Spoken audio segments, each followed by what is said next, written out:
માંજલપુર પોલીસે શ્રાવણીય જુગાર રમતા 3 લોકોને ઝડપ્યા।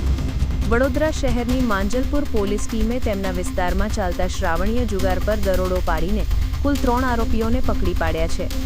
આ કાર્યવાહી પોલીસ કમિશનર નરસિમ્હા કુમાર અને અન્ય ઉચ્ચ અધિકારીઓના માર્ગદર્શન હેઠળ કરવામાં આવી હતી, જેનો ઉદ્દેશ્ય અસામાજિક પ્રવૃત્તિઓ જેવી કે જુગાર અને દારૂને નિસ્તનાબૂદ કરવાનો છે। પોલીસને મળેલી બાતમીના આધારે માંજલપુર પોલીસ સ્ટેશન વિસ્તારમાં આવેલા જ્યુપિટર 4 રસ્તા પાસે દરોડો પાડવામાં આવ્યો હતો। ત્યાં એક ગોળ કુંડાળું વળીને કેટલાક લોકો પત્તા પાના વડે જુગાર રમી રહ્યા હતા।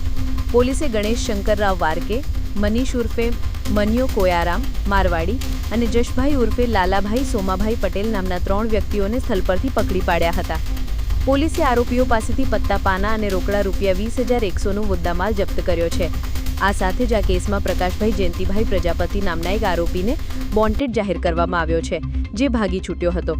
પોલીસે જુગારધારા હેઠળ આ ગુનો નોંધીને કાયદેસરની કાર્યવાહી હાથ ધરી છે।